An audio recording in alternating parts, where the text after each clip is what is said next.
Hey y'all, Keeney coming to you with a case study today. So we got this '05 6 liter in the garage this afternoon, and complaint is we're getting multiple cylinder misfires under moderate to medium load. So hit about 25% pedal of driving, multiple cylinder misfire occurs, and that's what we're going here to figure out. So, in doing some preliminary data checks, I see that the FICM voltage is dropping into like the 20s and 30s. It's getting pretty low. It's supposed to sit up at 48 or whatever. So, seems pretty straightforward thus far, but what I haven't seen done yet, and what I'm mostly curious about, is a scope trace of the injectors at the same time. So I think I just figured out how to merge a couple videos. So I'm going to try to run this Autel screen recorder where we can look at, wait for that car to go by, or we can look at data PID FICM voltage, but also, according to the service information, whatever voltage, whatever that higher voltage in the FICM is also supposed to supply the injectors with that same voltage. So if we've got 30 volts in the FICM that we're reading via data PID, we, according to the service info, should also have 30 volts going to all the injectors. Each injector on this truck has 4 wires. Um, you got 2 powers and 2 grounds, essentially. And service info says 2 of those wires, so one set of power and grounds, will open the injector. And then when it's ready to close the injector, it will turn those 2 off and then turn on the other 2 set, the other power and ground, and that will actually force the injector close. The time between the current ramp up to open and the current ramp up to close is our pulse width time. So I haven't seen anybody scope this out yet. That's what I'm gonna give a round to go today. We'll see if I can't merge these videos and see if we can make something out of it. In any case, I'm gonna get this thing set up, and then we'll go from there. All right, so I'm sitting inside the truck. Under the hood, we've got 3 things connected. We've got 2 scope leads running to the ground sides of injector number 135. Everything's hooked up to injector 5. So running one scope lead to the ground side for the open, 1 scope lead to the ground side for the closed circuit. But we'll see what it actually looks like in the scope path. So from now, I'm going to try to do this screen record on the Autel, and we're doing video with the phone, so I don't really know if it's going to sync well. I don't know how to do this very well, but we're gonna knuckle drag our way through it and see what happens. So at this point, I'm gonna try to switch over to the Autel screen record. Okay, we should be screen recording on the Autel. We're gonna run over and see if we can't split screen our, let's do it this way, our vehicle info on one side, so we need to turn the key on. Alright, we've got connection. Here's our main FICM voltages that we care about, and you can already see the main internal power is only at 46 volts, is at 43, so we already know we've got a problem, and now it's creeping up, now 48, 47.5, we're in a normal range. But to continue on, see if we can't filter those down, and then also open up our scope at the same time. A minute to figure out getting the split screens the way I wanted to view them. I really don't know what series of buttons I pushed to get it to work, but again, just knuckle dragging our way through this. In any case, right now we're sitting key on, engine off. I don't really recall from my red and blue leads which one's going to power, which one's going to open, which one's going to close, but we'll figure it out when we record the data. The amp clamp's just wrapped around the whole harness. So key on, engine off, we're seeing our FICM voltage on the left. Our high voltage is 47, 47.5, 48, so we're sitting right where we need to.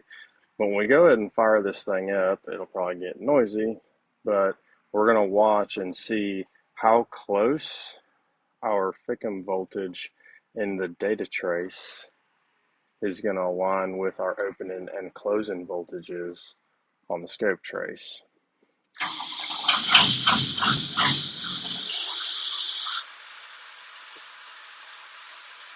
So we can see where the FICM voltage on the data screen is just dropping and dropping and dropping. We're 27, 26.5, 25. The peaks on the scope side right now look pretty steady at it's all about 25.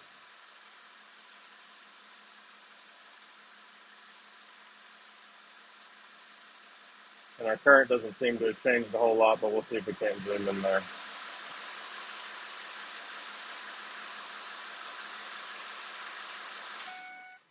Alright, we'll key it off, stop the scope trace. Now let's see if I can go back and view what we were seeing while it was running on the scope, and then bring that full screen. That's not what I wanted, that's the one I wanted. Alright, so here, let's see what happens when we zoom in.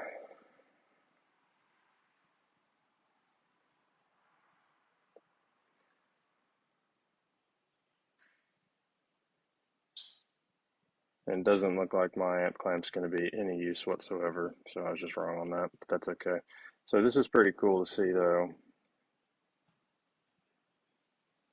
So if I interpret this correctly, we have, I'm going to drag a cursor over here to the start of our on time for the green trace.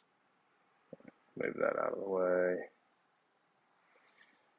So our green trace here is going to be our open circuit.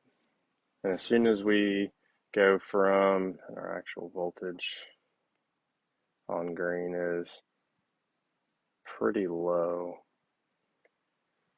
Bring this one down.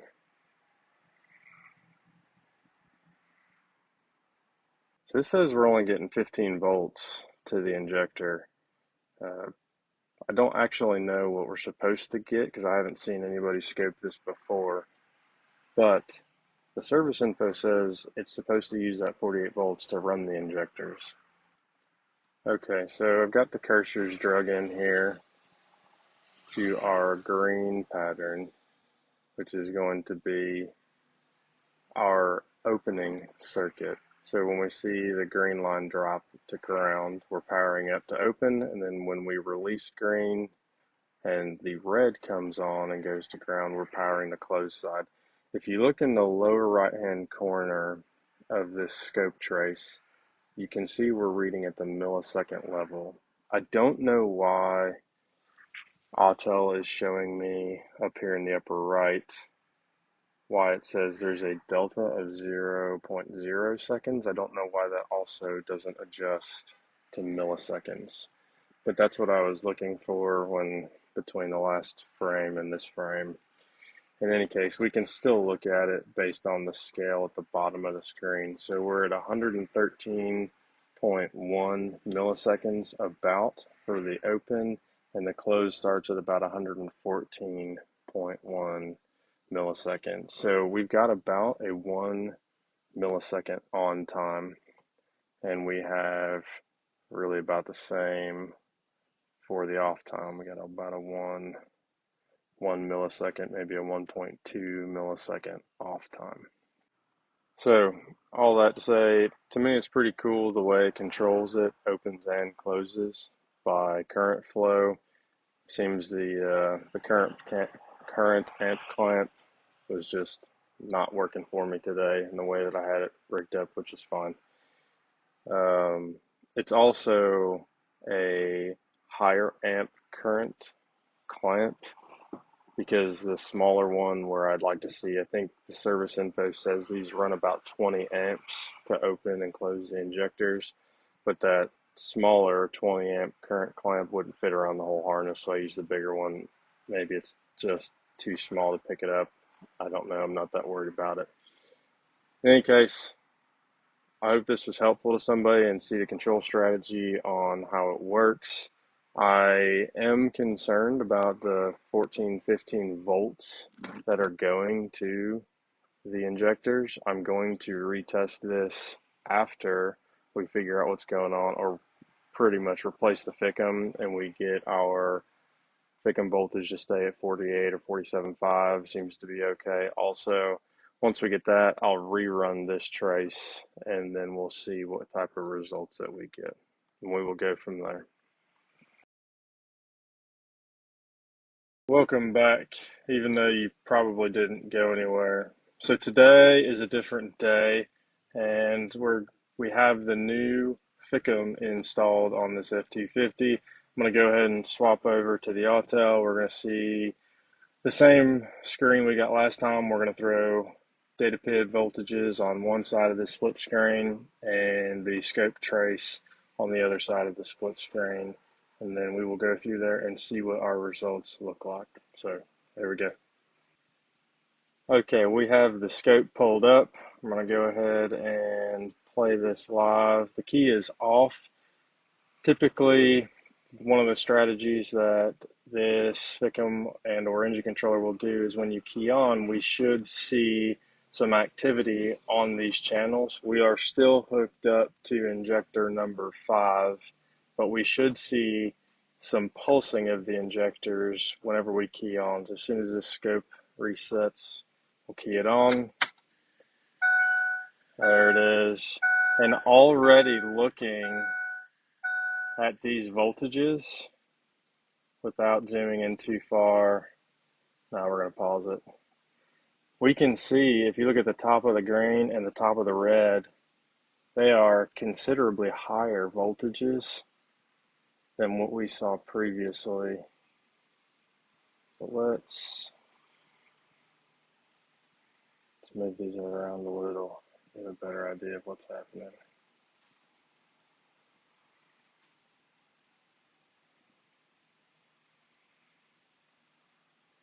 And if I bring down one of the cursors from the top, we'll see if I can grab the right cursors this time. We have way more voltage than previous. So we can see here, move that. Our red trace, we're at about, there we go. Oops, I gotta reset the scale. There we go. Now we're on red trace. Let's get rid of that. So we'll call it 43, 44 volts. Let me zoom out a little bit and see what this ramp looks like in between the cycles. Yeah, so we're looking right before it goes to ground, where we're going to call it 43 volts. On the spikes, we've got, call it 65, 66, and then right after the spike when it settles, 50. So this already looks different than previous. And then also looking at the green to see if they're very similar numbers. Looks like the green is a little bit lower. Green is going to be our open since it is earlier in the time trace than the red. Looks like it has spikes to about 50. After the spike, when it starts to settle, we are looking at 43. Then right before it pulses down to ground, 38. So it's a little interesting that our opening circuit voltages look a little bit lower than the closing circuit, but that's all right. This already looks better. Let me try and figure out if I can split screen this again correctly. Last time I pushed all the wrong buttons. So let's play this, reset to 2, and then we are going to pick our diagnostics, hit the split screen, hit the multi-window. Alright, this is what we were looking for last time. We will go into the engine controller.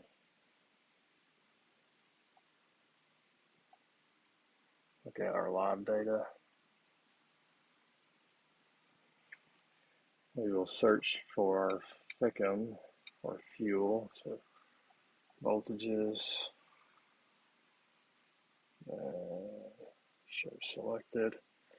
Yep, sitting at 49 volts, much been 48.5. I think last time with the key on engine off, again, it's been a couple days, but I think we're around 47.5 to 48. So looks like we're about a volt higher, which is a good sign. The others have battery on. Let's go ahead and crank this and see what happens.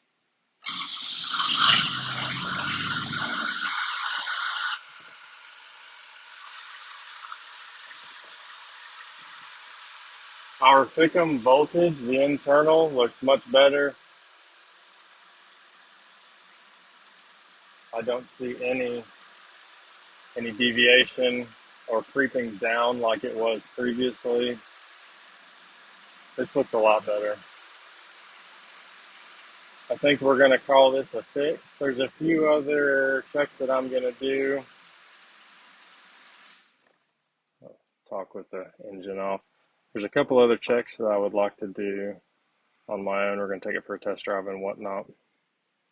But this is looking pretty good. Oops. Get rid of our split screen, go back to the scope. Look at our trace. This looks a lot noisier than previously too. This is interesting. I was not expecting this type of trace.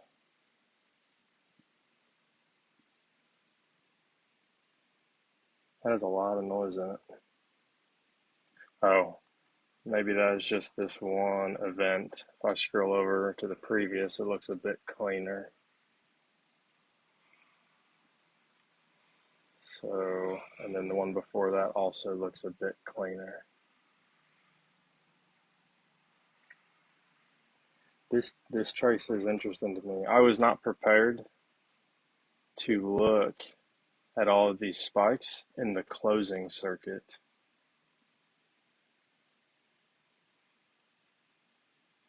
I don't know what all of that is.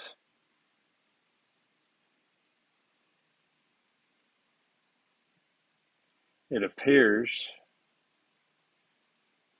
again, I don't know what I'm looking at. It appears it is regularly trying to close that circuit, and then it stops closing it whenever the injector is ready to open. So the control strategy is it really, and it makes sense, but really wants that injector closed until it's time to open. So it's going to continue to pulse the close until it's time to open. And it looks like there might be, so this time I'm going to grab the engine revolution cursor and we'll have our 720 mark. So there is some algorithm in the control strategy. So this is 720 degrees between these two cursors of engine rotation because we're firing on cylinder 5. So this is cylinder 5, 720 degrees of revolution apart. Obviously right there in the middle where we see the closed circuit disable, this gap should be right here in the red trace. There is some control strategy to pause the closed circuit at the 360 degree mark. So now I'm just hypothesizing, and you can listen to me ramble while I do this.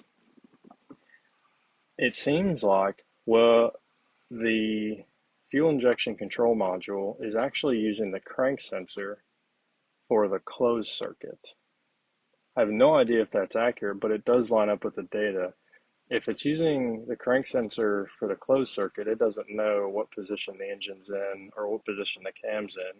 And then if it uses a cam sensor for the open circuit, then it would just time that properly with the open. It's just interesting to me that we have this, for lack of better words, it's almost like a knockoff waste spark where we pause the closing at the same cylinder position in the different cycle. So instead of compression, we're going to be on exhaust, and we also pause the closed circuit. That's all I know for now. We're going to go for a test drive, see what it looks like during that trace. I don't really remember where we left off. Once I figured out that I can stitch together videos, I can already see a bad habit coming up of just recording and then stitching together later. But the truck is done. It is a fix. I know we went over the scope traces. As far as the difference between the multiple pulsing of the closed circuit on the new FICM versus what looked like a single pulsing of the closed circuit on the original failed FICM, I still don't 100% know what the difference might be.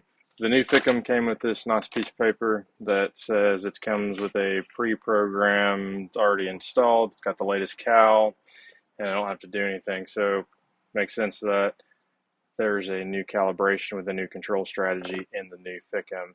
The date code on the original FICM was 05, so it seemed to have the original hardware at least. May very well have had the original software.